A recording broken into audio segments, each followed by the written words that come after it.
салом бинандагони азиз ва хуш омадед ба барномаи ахбори озодӣ. Шаҳлои Гулхоҷа ҳастам дар хидмати шумо аз студияи марказӣ. Нахуст таваҷҷӯҳ кунед ба сархати мавзӯъҳое ки имрӯз 6 июн атрофашон суҳбат хоҳем дошт.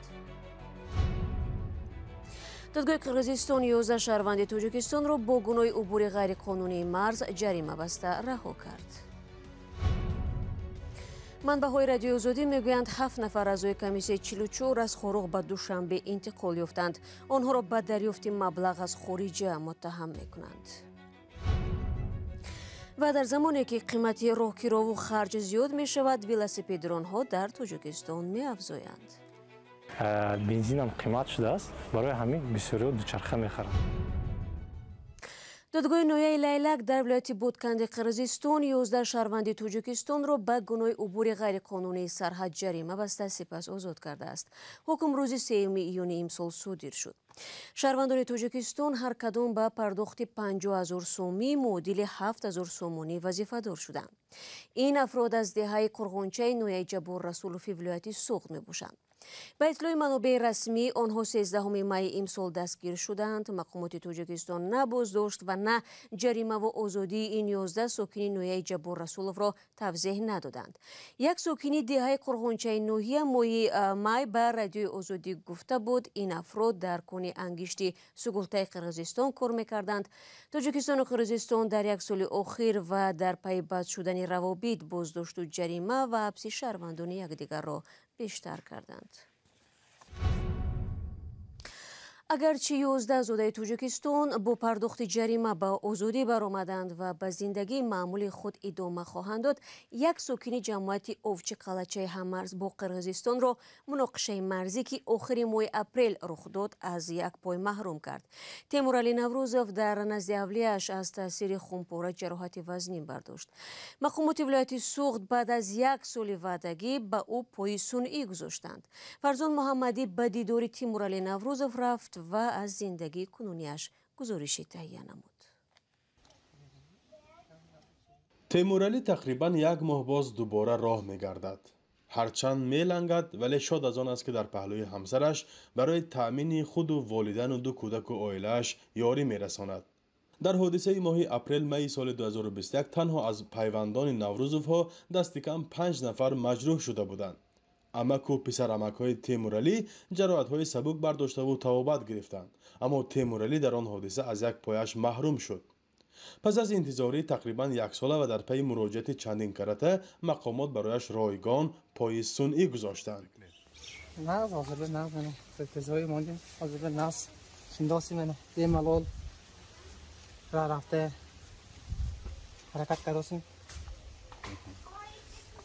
برای زندگی یاردم شود گفته منه. ҳоло Темуралӣ ва ҳамсараш барои ғуничини Тамашк машғуланд. Тамашк ё худ Малина дар ин минтақаи марзии ноҳияи Бобиҷон Ғафуров хеле ривоҷ ёфтааст ва рӯзӣ як қисми сокинонаш ҳам ба он пайвандӣ дорад. меваҳо гилос ҳай, олича ҳай, анҷир ҳай, бодом ҳай, амро кам кам ва ҳамаш намудош ҳай. Худои шукр. вале касби асосии Темуралӣ кафшергарӣ аст.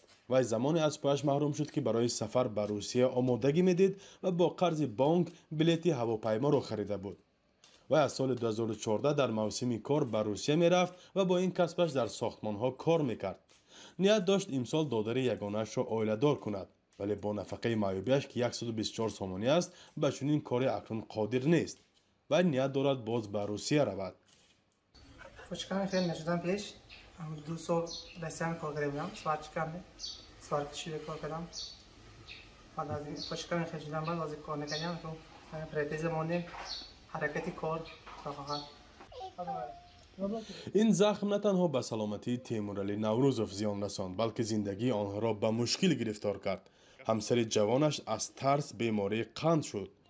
волидайнаш тӯли як сол қарзи барои чиптаи ҳавопаймо гирифтаашонро ба бонк супориданд. ҳоло ҳарчанд аз ин вазъи фарзандашон хушҳоланд, валедаҳшати он рӯзҳоро аз ёд набаровардаанд. خواب نمیبینیم، اگه میترسیم ده، اگه حادثه ها شود میترسیم. باریم خیلی شدیم، اگه میترسیم. سال گذشته در برابر چند منطقه شهر اسفره دو جماعت کلانترین ناحیه باباجان غفوروف خستیورز و اوچی قلچه که با ناحیه لیلک قرقیزستان بیش از 40 کیلومتر مرز دارند نیز شاهد درگیری‌های شدید شدند. مقامات تاجیکستان گفته بودند در پی آن ده‌ها حوله و انشاءات دولتی آسیب دیده، قسمی از ساکنان زیان جسمی و روانی دیدند. فرزان محمدی، رادیو آزادی، ناحیه باباجان غفوروف.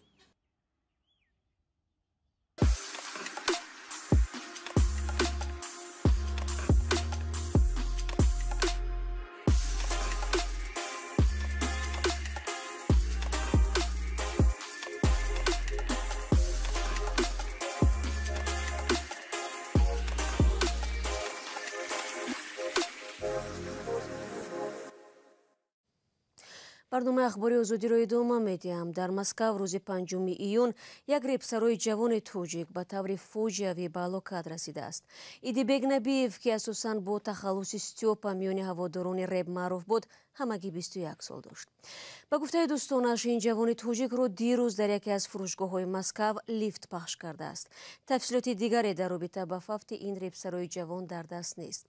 روسیه مکان کار و زندگی صدها هزار توجیکستانی است. سالانه صدها نفری آنها در پی بیماری، صدمه و حادثه‌های دیگر ناخوش جان خود را از دست می‌دهند.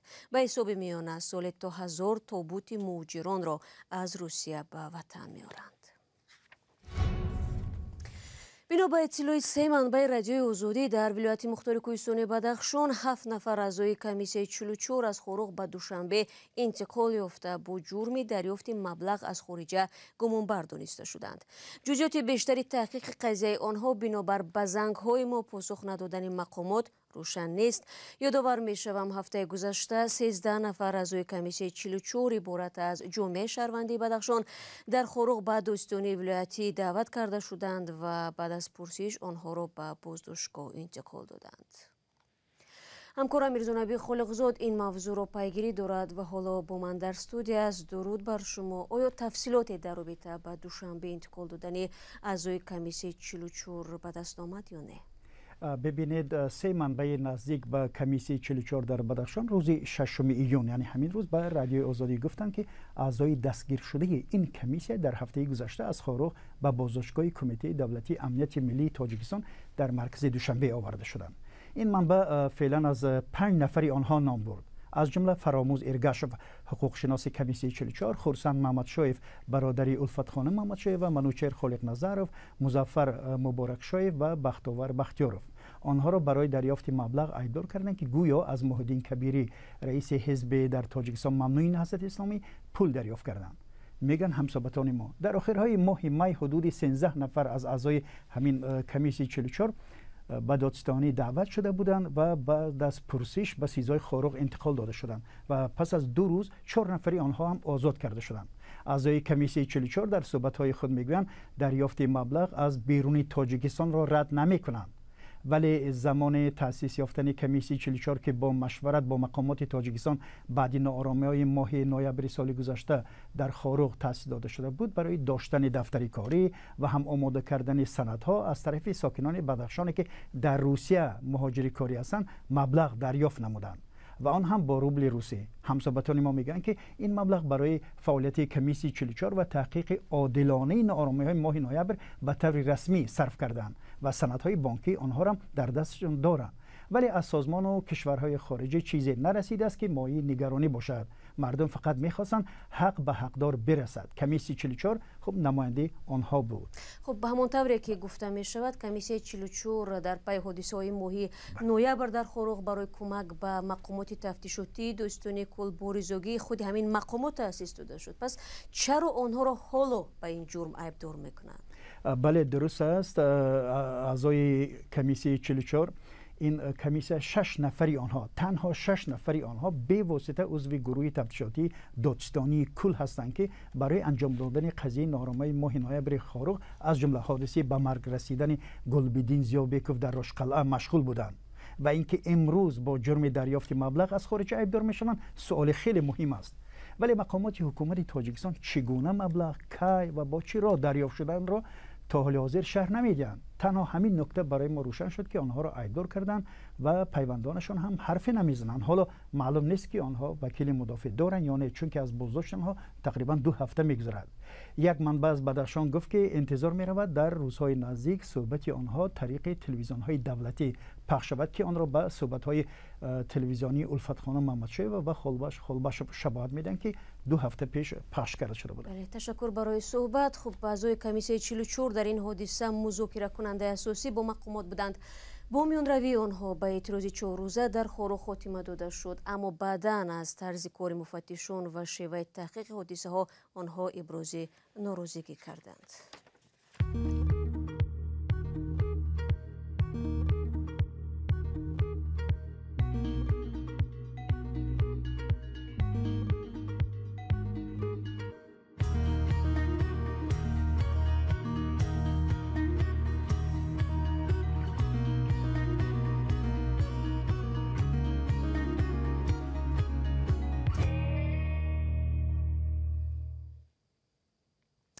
هفته گذشته در دایره روز جهانی دوچرخه سواری در دوشنبه آزمون ولسیپدران ها برگزار شد. در شرایطی که نرخ سوزشواری و راهگیرها بالا می رود، دوستداران دوچرخه در تاجیکستان زیاد می شود و آنها می خواهند مقامات شرایط فراهم آورند تا دوچرخه چون یک واسطه نقلیات استفاده شود. تا کجا چاره‌بینی های بخشیده به دوچرخه‌رانی مشکلات نبودن راه مخصوص و توقفگاه ها برای گذاشتن ولسیپد را حل می کنند هنوز سوال باقی می ماند. شهلای عبدالله موضوع ادامه می‌دهد. بیبیسورو در مرکزی کودکان و نورسان شهر دوشنبه درس دوچرخه‌رانی را می‌آموزد. او قبلا هم دوچرخه‌رانی می‌کرد، اما اکنون می‌خواهد دوچرخه‌رانی حرفه‌ای شود. تلاش‌هایش به نتیجه نبود. او در آزمون جای دوم را گرفت. معلم میگوید که تو از تمام بچه‌ها پسران خوبتر میرانی. هم هشت را حی کردن، هم مارپیچ را، همش را خوبتر میرانی از آنها. آزمون چرخ امانی در دایره روز جهانی دوچرخه سواری که همه ساله روز 3 ایون جشن گرفته می شود در شهر دوشنبه برگزار گردید. تشکیل کنندگان میگویند این دومین چاره‌بینی برای بهداشت وضع دوچرخه‌رانی در تاجیکستان است. سال 2021 84 دختر و بچه از محفل ما گذشته بودند. این سال تقریبا 50 نفر دختر و بچه از تمام دوشنبه اشتراک کردند در محفل ما. دوچرخه سواری را در تاجیکستان هنوز برخی‌ها کاری پسرانه می‌دانند، اما در این آزمون شمار دختران کم نبود. برای سلامتی خودمان بسیار یاری کلام می‌رساند. فایده‌اش هست. یک پرسش تشکیلات جمهوری نسل جوان تاجیکستان که در دایره لایحه بهداشت وضع شرایط دوچرخه سواری گذرانده شد نشان داده است که بعد از بیماری همگیر کووید و گرانشوی نرخ سوزشواری شمار دوچرخه سوارها در شهر دوشنبه 40% بیشتر شده است. بنزین هم قیمت شده است، برای همین بسیاری دوچرخه می‌خرند. در گذشته هم پیشنهاد برای به کار آمدن با دوچرخه و ساختن شرایط برای دوچرخه سواری صدا داده بود. ما ایون یا آگوست با یک دیگه میگذاریم در کجا دوچرخه‌رانان میخواد دیدن روی دوچرخه‌رانی. بعد از وی پیشنهاد میشد با مقامات اجرایی دولتی شهر دوشنبه که دوچرخه‌رانان میخواد در همون فلان کوچه روی دوچرخه‌رانی بینند. مقامات سالهای اخیر میخواهند توجه ساکنان را به این نوع ورزش جلب کنند. چند پیش مسابقات قهرمانی آسیا عاید به دوچرخه‌رانی در تاجیکستان برگزار شد. بیش از 400 ورزشکار از 27 کشور به دوشنبه آمدند. اما با این همه شکایت‌ها از نبود راه‌های مخصوص و شرایط برای دوچرخه‌رانی کم نیست. بینندگان مهربان، با همین مطلب از دوشنبه اخبار آزادی را به پایان میبرم. تشکر از یکایک شما که تا آخر ما را تماشا کردید و همه روزه همراه ما هستید. چون همیشه از آن خبر و گزارش‌های از این بیشتر را شما میتوانید در وبسایت رادیو آزادی زیر نشانی www.azadi.org پیدا کنید و هم نوارها را در آزادی ویدیو یوتیوب ببینید. ما فردا شما را در برنامه‌های بعدی منتظر خواهیم بود. تا برنامه‌های فردا خود را احتیاط کنید و خدا نگهدار.